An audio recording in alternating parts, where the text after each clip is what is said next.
และเป็นแสงแห่งก้าวสว่างสวัยซึ่งคนชนเล่าดาวเผาผู้หักซากกำลังก้าวเดินใต้หงยุคของชาติของพรรคปฏิบัติสองด้านที่ยุทธศาสตร์ปกปักรักษาและสร้างสถาปัตยประเทศชาติให้ดับผู้นำเจริญทั้งมีเข้มแข็งและก้าวขึ้นอย่างยืนยั่ง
สะดวกและอาคารสมทบ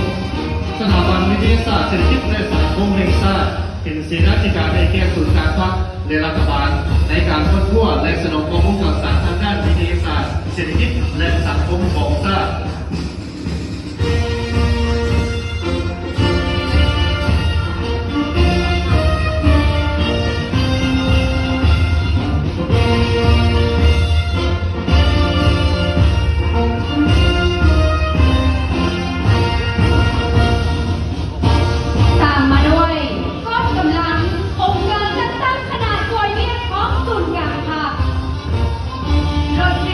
ขบวนประทัดไก่ซอนเข้าไม่มา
องผู้พิพากษาอาวุธยุทโธปกรณ์มานาเทคนิคทำประกาศในการเกี่ยวข้องสู่และสู่ย่างพัฒนา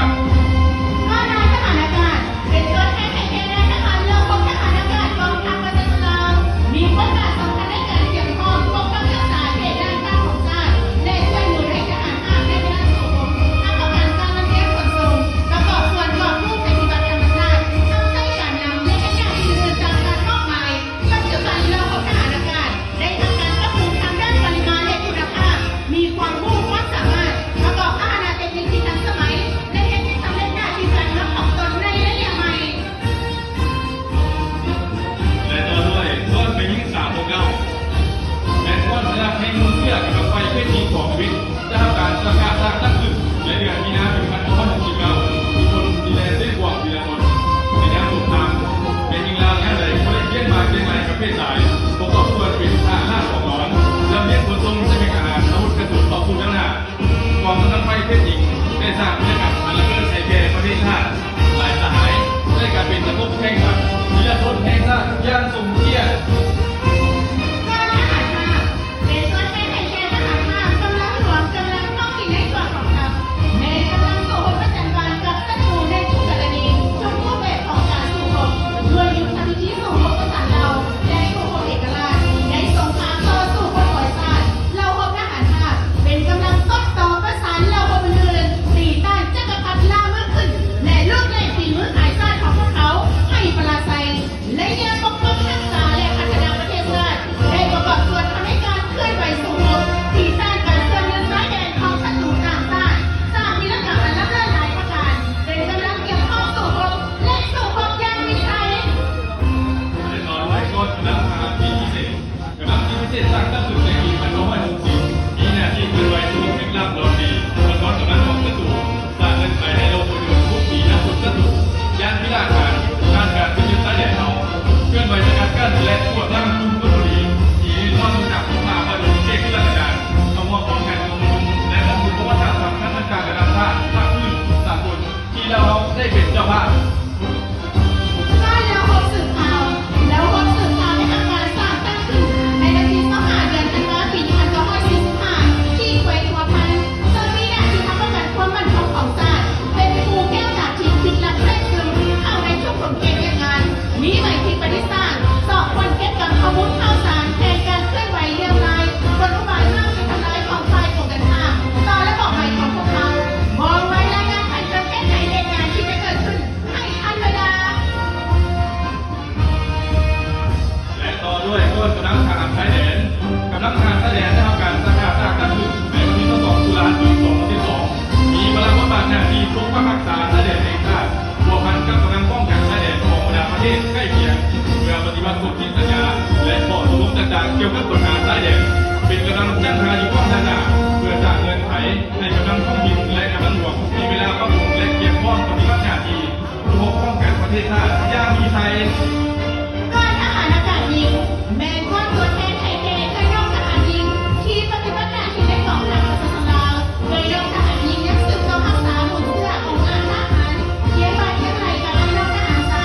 ดุมันขยันบนแสดงออกเคยร่องยิงสังกัดดูกองร้อยโดดจ้อง306กองพันเอก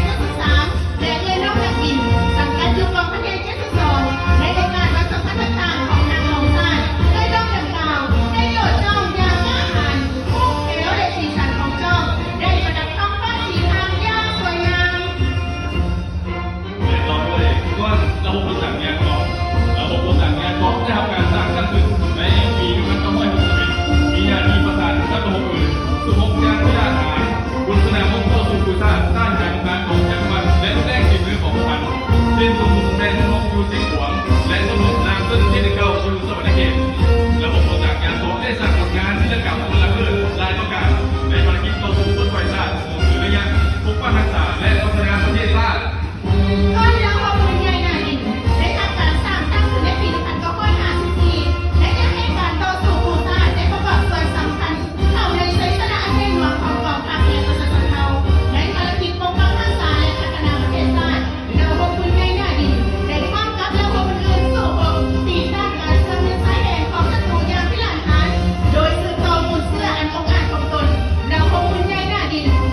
สร้างตั้งขึ้นในปี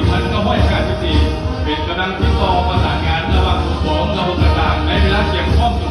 ทางใต้สุดและติดต่อประสานงานระหว่างเจ้าหน้าเจ้าหลังผู้บัญชาการและองค์กรท้องถิ่นในยามสงครามก็คือยามปฏิบัติระบบสื่อสารมีบทบาทสำคัญและปกติคำสั่งของการเมืองไปฮอดไปถึงพนักงานทุกๆคน ว่าแล้วโอเคนะคะในเป็นตัวแทนแห่งพนักงานไม่ใช่ต่อได้ตัวก่อนค่ะแล้วโอเคนะคะได้ทำการสร้างตั้งขึ้นในวันที่1 เดือนพฤศจิกายน 2554ตลอดระยะผ่านมาได้เป็นสำเร็จหน้าที่ของตนอย่างจงงามจะอยู่ในวันพบวันที่ใดก็ล้วนแต่มีการประกอบส่วนของแพทย์หมอบนแง่มีตัวผู้บาดเจ็บเป็นผู้เสียสละทักษะจรรยาบรรณของแพทย์ปฏิบัติเราโอเคนะคะได้ที่ทันแถวแพทย์หมอชื่อระดับวิชาการผู้นำใช้เทคนิคทันสมัยเข้าในการฟื้นตัวฟื้นฟูชีวิตสุขภาพของพนักงานในโคในทั่วกองทัพก็คือประชาชนละมาดาเอา ก้อนของร้อนแม้กระทั่งเครื่องประกอบอาวุธของรัฐตุลาประดับเราเป็นกำลังรักแรงเช่นการที่ป้องกันชาติป้องกันความสงบอยู่ภาคกลางในสมัยต่อสู้ผู้ชาติกำลังของร้อนไม่ได้เคียงบาดเช่นไรครับกำลังหลวงกำลังท้องถิ่นเคลื่อนไหวในหน้าที่ทุกทีศัตรูในยามสันติภาพผู้ใดผู้แก่ทำเนียนการเมืองการทหารเช่นหน้าที่ทุกบ้านสาบ้านทุกบ้านเป็นกำลังรักแรงของบ้านทั้งมันรวมและทุกบ้านถูกที่เลี้ยงย่างเนี่ยแก่ ทอดกำลังป้องกันตัว เป็นกำลังเครื่องประกอบอาวุธจัดตั้งขึ้นอยู่ตามกระทรวงสำนักงานองค์การโครงการงานและกิจการต่างๆมีความจำเป็นในการที่นับโดยตรงของธนาคารโครงการข้างต้นมีพลังประมาณทำประกันความสงบปลอดภัยและความเป็นระเบียบเรียบร้อยของสังคมในขอบเขตความหักชอบเตรียมพร้อมสู่หกสกัดกั้นทุกการละเมิดระเบียบกฎหมายเข้าควรในการผลิตแก้ไขชีวิตการเป็นอยู่ให้ทวีเข้มแข็ง และต่อด้วยก้อนนกน้อยองค์เงียงวัฒนธรรมรุ่นเราของทัพองค์เงียงวัฒนธรรมรุ่นเราของทัพได้ทำการสร้างตั้งขึ้นในวันที่24 มีนาคม 2522มีบทบาทคนทั่วองค์การและสูตรและจัดตั้งการเรียนการสอนตั้งมันรุ่นสุโขทัยโดยได้รับเลือกเอาน้องน้อยวัฒนธรรมจากท้องถิ่นต่างๆในทั่วประเทศเรามาเรียนทั่วชาติในอนาคตน้องน้อยเหล่านี้จะกลายเป็นกำลังสืบทอดภารกิจปกป้องศาสตร์และพัฒนาประเทศชาติในทางความพวกเรา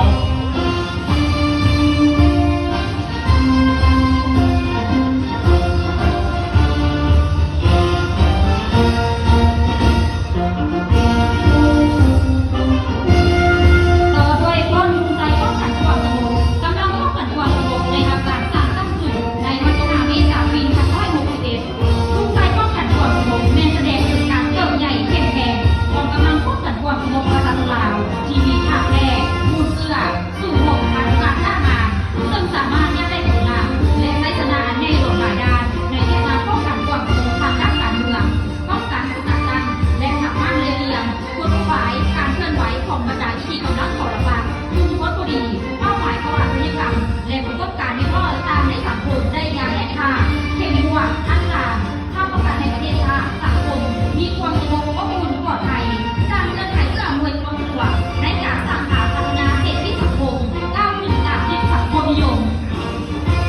กำลังป้องกันความสงบประชาชนกำลังป้องกันความสงบประชาชนเป็นกำลังประกอบอาวุธมาจากประชาชนโดยประชาชนและเพื่อผลประโยชน์ของความชุนละระดับเราซึ่งอยู่ภายใต้การชี้นำนำพาเด็ดขาดโดยของครอบด้านของพรรคประชาชนเชื้อลาวมีพลังบทบาทผู้ประคับสารกิจภาพทางด้านการเมืองความสนุกและความเป็นระเบียบเรียบร้อยของสังคมกำลังป้องกันความสงบประชาชนมีระบบองค์การและตั้งคงสุดมีระบบแพทย์แผนทันสมัยมีระเบียบวินัยเข้มงวดมีความสุภาพพักดีต่อพรรคสัตว์และเห็นสมเด็จหน้าที่การเมืองนั้นสูงส่งมีความสัตย์และประชาชนมอบภายใน ก่อนกำลังตำรวจจราจรเพศหญิงกำลังตำรวจจราจรเพศหญิงในเราวงวิสาหกิจหนึ่งลงกำลังป้องกันความสงบมีภาระบทบาทหน้าที่ปกป้องรักษาความสงบจัดสรรพวกเป็นระเบียบเรียบร้อยระบายการสัญจร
ความสงบเส